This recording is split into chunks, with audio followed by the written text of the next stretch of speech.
नमस्कार दोस्तों, गार्गी क्लासेज में स्वागत है आपका। राजनीति विज्ञान जो यूजीसी नेट का सिलेबस अपन कवर कर रहे हैं, वहाँ पर अपना टॉपिक चल रहा था अधिकारों से संबंधित सिद्धांत। तो अधिकार में अपन ने प्राकृतिक सिद्धांत देखे, अधिकारों का कानूनी सिद्धांत देखा अपन ने, और एक देखा समाज कल्याण सिद्धांत।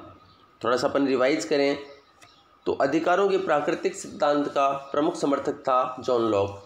3 अधिकार बताता हुआ, स्वतंत्रता, संपत्ति का और एक था जीवन का अधिकार। उसके बाद में और प्राकृतिक अधिकारों के आलोचक हैं कानूनी अधिकारों के समर्थक। कानूनी अधिकारों के समर्थक प्राकृतिक अधिकारों के सिद्धांत के आलोचक हैं। दूसरा अपन देखा कानूनी, तो कानूनी सिद्धांतों में प्रमुख समर्थक हैं बेंथम, जॉन ऑस्टिन, हॉब्स। फिर अपन देखा समाज कल्याण सिद्धांत, तो अधिकारों के समाज कल्याण सिद्धांत का प्रमुख समर्थक हैं रस्को पाउंड। अब अपन बात करते हैं ऐतिहासिक सिद्धांत की। ऐतिहासिक सिद्धांत ऐसा सिद्धांत है जो रूढ़ि परंपराओं में विश्वास करता है, उन्हीं को कानून बनाने की बात करता है जो परंपराएं चली आ रही हैं। इसके प्रमुख समर्थक हैं बर्क, मैकाइवर, मॉर्गन, मैकलेन, जेनथम। मैकाइवर को ऊपर भी अपन ने देखा है, पहले भी पिछले वीडियो में देखा है, इसने आलोचना की है। समाज कल्याण सिद्धांत की भी आलोचना करता है मैकाइवर कि राज्य, और कानूनी सिद्धांत की भी आलोचना करता है कि राज्य यदि कोई ऐसा कानून बनाएगा जो रूढ़ि परंपराओं के विरुद्ध है तो राज्य स्वयं समाप्त हो जाएगा, ऐसा कहना है मैकाइवर का। बर्क भी एक रूढ़िवादी विचारक है।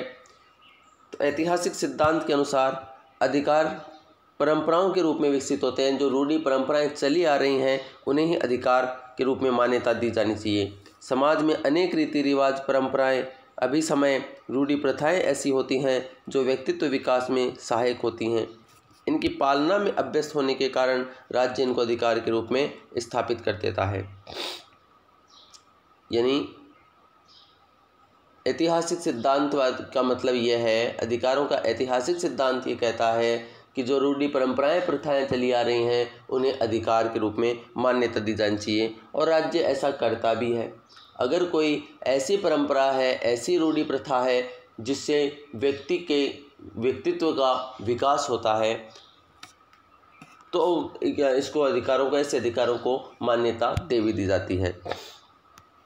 मैकाइवर का कहना है कानून अधिकारों को बनाते हैं और कानूनों को कौन बनाता है? परंपराएं। ये कोटेशन है मैकाइवर की, बहुत ही अच्छी कोटेशन है कि कानून अधिकारों को बनाते हैं और कानूनों को परंपराएं बनाती हैं। राज्य अधिकारों का जनक नहीं है, अपितु रीति रिवाज, परंपराओं को अधिकार के रूप में मान्यता देते हैं। अब इनकी आलोचना करें अपन, परंपराएं, ऐतिहासिक जो कानून है उनकी यदि आलोचना करें तो सबसे मेन आलोचना तो होती है सारे अधिकार ऐसे नहीं होते हैं, सारी परंपराएं ऐसी नहीं होती जो व्यक्तित्व का विकास करती हों। पहले बहुत सी ऐसी प्रथाएं थी जिन्हें उस समय में बहुत अच्छा समझा जाता था, जैसे सती प्रथा। लेकिन कालांतर में सती प्रथा को कानूनन अवैध माना गया। तो क्या क्या आलोचनाएं हैं देखते हैं अपन। अगर ऐसा होगा तो समाज कूपमंडूक बनकर रह जाएगा, उसका विकास नहीं होगा। समाज परंपराएं विकासशील हो यह आवश्यक नहीं है। समाज कल्याण के विपरीत कोई भी परंपराएं अधिकार नहीं बन सकती हैं, जैसे दास प्रथा। अधिकार की वैधानिकता राज्य के बिना संभव ही नहीं है। वैधानिकता जरूरी है। अधिकार के बारे में अपने कोटेशन में 2 वर्ड पढ़े थे कि अधिकार वे होते हैं जिन्हें समाज मान्यता देता है, समाज स्वीकार करता है और राज्य मान्यता देता है। तो वैधानिकता जरूरी है, बिना वैधानिकता के अधिकार हो ही नहीं सकता है। अब आता है अधिकारों का व्यक्तिवादी सिद्धांत। हालांकि मैंने व्यक्तिवादी और उदारवादी सिद्धांत को अलग अलग मेंशन किया है, लेकिन उदारवादी व्यक्तिवादी एक जगह पर भी कर सकते हैं, कोई ज़्यादा डिफरेंस इसमें है नहीं। लेकिन सुविधा के लिए व्यक्तिवादी सिद्धांत सर्वाधिक मान्यता वाला सिद्धांत है, नाम से पता चल रहा है। और व्यक्तिवाद के बारे में अपने पढ़ा है थोड़ा सा कि व्यक्तिवाद किसको मान्यता देता है? व्यक्ति साध्य है इसके लिए, और राज्य गौण है। व्यक्ति साध्य है, राज्य साधन है। प्रमुख समर्थक हैं cruise, Henry P, Holland, green, Laski. ये इसके प्रमुख समर्थक हैं। सॉरी, अधिकारों का सर्वश्रेष्ठ सिद्धांत माना जाता है ये। इसके अनुसार राज्य व्यक्तित्व विकास की आवश्यक परिस्थितियां सृजित करेगा और उनको बनाए रखेगा जो उसके व्यक्तित्व विकास में सहायक हो। व्यक्तिवादी सिद्धांत ये भी कहता है कि यदि कोई ऐसी रूढ़ि, प्रथा, परंपराएं हैं जो व्यक्तित्व के विकास में सहायक हैं तो उन्हें स्वीकार कर लेना चाहिए। ये सिद्धांत इसलिए भी सर्वाधिक उपयुक्त है क्योंकि कल्याणकारी राज्य की स्थापना के साथ साथ अधिकारों की व्यापकता को भिन्न भिन्न आधार पर परिस्थितियों के रूप में उपलब्ध कराता है। देखिए, जब यह है कि निम्न में से कौन सा सिद्धांत है जो कल्याणकारी राज्य की अवधारणा को व्यक्त करता है, तो उदारवादी भी ऑप्शन में हो, इनमें से एक ही मिलेगा, उदारवादी या व्यक्तिवाद में। दोनों ही कल्याणकारी राज्य की स्थापना करते हैं, लेकिन ज़्यादा क्लॉज व्यक्तिवादी है। अधिकारों की व्यापकता को भिन्न भिन्न आधार पर परिस्थितियों के रूप में उपलब्ध करवाते हैं। क्रूज की कोटेशन है, अधिकार व्यक्ति के वे आवश्यक बाह्य परिस्थितियां हैं जो उसका अधिकतम विकास करती हैं। हेनरी की हॉलैंड ये भी एक समर्थक हैं। ग्रीन की कोटेशन बहुत बढ़िया है कि अधिकार आंतरिक विकास के लिए हैं, बाह्य अधिकार आंतरिक विकास के लिए बाह्य परिस्थितियां हैं। व्यक्तिवादी सिद्धांत की आलोचना है कि राज्य भिन्न भिन्न व्यक्तियों के लिए भिन्न भिन्न बाह्य परिस्थितियां उपलब्ध नहीं करवा सकता। बाह्य परिस्थितियां विकास में इतनी सहायक नहीं होती हैं जितनी कि आंतरिक परिस्थितियां होती हैं। अब आता है अधिकारों का उदारवादी सिद्धांत। तो मैंने बताया कि उदारवादी और व्यक्तिवादी दोनों आपको कई जगह पर एक जगह लिखे हुए मिलेंगे, तो वो भी सही है। मैंने अपनी सुविधा के लिए, आप लोगों की सुविधा के लिए अलग बनाया और क्वेश्चन भी आता है इस पर। समर्थक है इसके हॉब्स। देखिए, हॉब्स प्राकृतिक सिद्धांत में है, हॉब्स कानूनी सिद्धांत में है और हॉब्स उदारवादी सिद्धांत का भी समर्थक है। हॉब्स, लॉक, ग्रीन, मिल और ये नव उदारवादी जो स्वेच्छातंत्रवादी जिनको अपन कहते हैं, हेयक, बर्लिन, नोजिक, फ्रीडमैन, समकालीन विचारकों में प्रमुख हैं हेयक, बर्लिन, नोजिक, फ्रीडमैन। तो ये भी उदारवादी सिद्धांत के समर्थक हैं, नव उदारवादी हैं ये। अधिकारों के मूल में व्यक्ति है। उदारवाद को समझिए, उदारवाद का क्या मतलब है। पहले, उदारवादी ऐसा सिद्धांत है जो व्यक्ति को इम्पोर्टेंस देता है। इसके लिए भी व्यक्ति प्रमुख है, साध्य है, राज्य गौण है, लेकिन फिर भी ये व्यक्तिवादी सिद्धांत नहीं है। पिछले वीडियो में मैंने डिस्कस किया था आपसे, फिर भी ये व्यक्तिवादी सिद्धांत नहीं है। अतः व्यक्ति के विवेक के कारण अधिकार उत्पन्न होते हैं। अधिकार व्यक्ति के व्यक्तित्व का विकास करते हैं। राज्य को केवल सर्वहित को छोड़कर अधिकारों पर रोक नहीं लगानी चाहिए। अधिकारों का जनक राज्य नहीं है बल्कि विवेक को मानता है। विवेक किसका? व्यक्ति का विवेक अधिकारों का जनक है। राज्य अधिकारों को केवल संरक्षण प्रदान करता है। अधिकारों के विपरीत कानूनों का विरोध किया जा सकता है, ऐसा मानना है उदारवादियों का।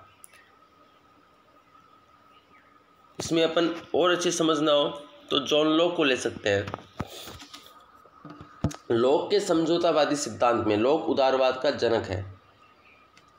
लॉक ये कहता है कि जो 3 अधिकार हैं व्यक्ति के, प्राकृतिक अधिकार हैं, स्वतंत्रता का अधिकार, संपत्ति का अधिकार और जीवन का अधिकार, इनकी रक्षा के लिए अपन एक सरकार की स्थापना कर दी, शासन की स्थापना कर दी जो इनकी रक्षा करेगी। अगर ये सरकार, ये शासन, ये राजा, ये शासक अगर इनकी रक्षा नहीं कर पा रहा है तो जनता इसको अपदस्थ कर सकती है और इसकी जगह पे दूसरा शासक नियुक्त कर देगी। तो यहाँ पर क्या कहा है इसने कि अधिकारों के विपरीत कानूनों का विरोध किया जा सकता है। अगर कोई ऐसा अधिकार बनाता है राज्य जो अधिकारों की रक्षा नहीं कर पा रहा है तो उसका विरोध किया जा सकता है। यहाँ तक कि पूर्ण सत्तावाद का जनक है हॉब्स। पूर्ण सत्तावाद का जनक है हॉब्स। हॉब्स का शासक निरंकुश है, लेकिन हॉब्स ये कहता है कि अगर जब प्राणों पर ही कोई आंच आ पड़े तो आप राजा के विरुद्ध विद्रोह कर सकते हो, और किसी भी परिस्थिति में विद्रोह का अधिकार नहीं देता है हॉब्स। इसीलिए हॉब्स उदारवादी भी बन जाता है, हॉब्स व्यक्तिवादी भी बन जाता है। कि आत्मरक्षा में विद्रोह किया जा सकता है। जबकि अपन आगे पढ़ेंगे रूसो जो है, रूसो, हॉब्स, लोग, रूसो तीनों साथ आएंगे समझौतावादी सिद्धांत में। रूसो ऐसा विचारक है जो ये कहता है समझौतावादी सिद्धांत में कि जनता अपने सारे अधिकार इस सामान्य इच्छा को दे देगी, शासक को दे देगी, शासक सामान्य इच्छा के अनुसार कार्य करेगा। अब रूसो को जब ये कहा जाता है कि लेकिन अधिकारों का हनन करेगी तो सामान्य इच्छा, तो रूसो कहता है कि ये कभी गलत हो ही नहीं सकती है, सामान्य इच्छा सदैव सही होगी, हमेशा सही होगी।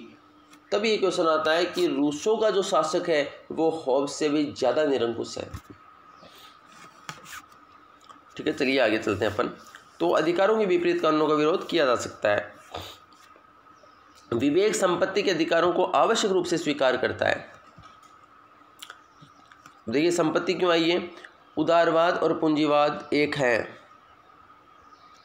उदारवाद कभी भी पूंजीवाद से अलग नहीं होगा, और कार्ल मार्क्स यानी मार्क्सवाद और पूंजीवादी व्यवस्था आपस में घोर विरोधी हैं। तो उदारवाद किसको बचाएगा, संपत्ति को। तो संपत्ति के अधिकारों को आवश्यक मानता है व्यक्ति के लिए, और व्यक्ति का मतलब व्यक्ति में क्या है, विवेक। तो विवेक संपत्ति के अधिकारों को आवश्यक रूप से स्वीकार करता है। यह व्यक्ति का कल्याण अधिकार प्राप्ति में स्वीकार करता है और उसी में समाज कल्याण मानता है। जो ये सिद्धांत हैं ये व्यक्ति का कल्याण के लिए यही अधिकार उपयुक्त है ऐसा मानना है उदारवादी सिद्धांत का, और इसी में समाज का कल्याण निहित है। अधिकारों पर प्रतिबंध स्वीकार नहीं करता है, किसी भी परिस्थिति में उदारवादी अधिकारों पर प्रतिबंध नहीं लगाना चाहते हैं। अब आता है अधिकारों का मार्क्सवादी सिद्धांत।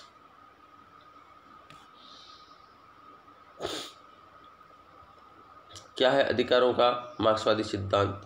सबसे पहले तो अधिकार कृत्रिम होते हैं। अधिकार सामाजिक संबंधों से उत्पन्न होते हैं और सामाजिक संबंधों का निर्धारण अर्थव्यवस्था करती है। वापस समझना, एक पॉइंट तो है कि अधिकार कृत्रिम होते हैं, बनाए गए हैं राज्य के द्वारा, और अधिकार कोई भी बनाता है, कोई भी राज्य बनाता है तो सामाजिक संबंधों से स्थापित होता है। सामाजिक व्यवस्था कैसी है उसी से अधिकार बनते हैं। और सामाजिक व्यवस्था का निर्धारण कौन करता है? कार्ल मार्क्स के अनुसार सामाजिक व्यवस्था का निर्धारण अर्थव्यवस्था करती है। जैसे ये पूंजीपति होते हैं, जैसे अर्थव्यवस्था होती है, वैसे ही अधिकार बना दिए जाते हैं। अधिकार कुछ व्यक्ति वर्ग की धरोहर है। अधिकारों में व्यक्ति वर्ग के लिए संशोधन होना चाहिए, ये कहना है कार्ल मार्क्स का। अब उनसे पूछा जाता है कि साहब फिर क्या किया जाए, कैसे संशोधन किया जाए? तो कार्ल मार्क्स कहते हैं कि अधिकारों का निर्धारण जब सामाजिक संबंध कर रहे हैं, सामाजिक संबंधों का निर्धारण अर्थव्यवस्था कर रही है, तो सबसे पहले सामाजिक संबंध हैं, जो आर्थिक संबंध हैं, इनका सही से निर्धारण किया जाए। इसलिए अधिकार केवल वर्ग विहीन, शोषण विहीन समाज में ही होंगे, यानी इस व्यवस्था में अधिकार हो ही नहीं सकते हैं। तो सबसे पहले तो पूंजीवादी व्यवस्था को बदला जाए, ये कहना है कार्ल मार्क्स का। जे इरोविच का कहना है सोने की थाली में खाने का अधिकार सबको है, लेकिन सोने की थाली सबके पास होनी तो चाहिए। मार्क्स समानता के अधिकार को स्वतंत्रता से भी ज़्यादा इम्पोर्टेंट मानता है, समानता को इम्पोर्टेंट मानता है मार्क्स। अब आता है अंतिम मौलिक अधिकार संबंधी सिद्धांत। सबसे पहले तो मौलिक अधिकार को ही समझते हैं। मौलिक अधिकार ऐसे अधिकार होते हैं जिनको राज्य द्वारा गारंटी दी जाती है। अब राज्य संविधान के माध्यम से गारंटी देता है। संविधान में लिखा हुआ होता है कि इन अधिकारों के लिए आप, जैसे भारतीय संविधान में अनुच्छेद 32 के तहत सुप्रीम कोर्ट में अपील की जा सकती है, डायरेक्ट अपील की जा सकती है, और अनुच्छेद 226 के तहत हाई कोर्ट में अपील की जा सकती है जब मौलिक अधिकारों का हनन होता है। तो मौलिक अधिकारों की परिभाषा में एक डेफिनेशन परमानेंट मिलती है, और वो वर्ड है गारंटी या प्रत्याभूति। यानी ऐसे अधिकार मौलिक अधिकार कहलाते हैं जिनको संविधान द्वारा प्रत्याभूति दी जाती है, और प्रत्याभूति के लिए अंग्रेजी में वर्ड आता है गारंटी दी जाती है। तो कानून द्वारा स्थापित होते हैं ये अधिकार भी, और न्यायालय द्वारा, संविधान द्वारा संरक्षित किए जाते हैं जिनकी प्रत्याभूति दी जाती है, गारंटी दी जाती है। यह है अधिकारों संबंधी महत्वपूर्ण सिद्धांत जो मैंने बताया आपको। अधिकार का चैप्टर कंप्लीट है। अगला टॉपिक अपना सिलेबस के अकॉर्डिंग अपन चल रहे हैं, तो स्वतंत्रता, समानता, न्याय, अधिकार हो चुका है। अब अपना टॉपिक होगा लोकतंत्र। थैंक्स।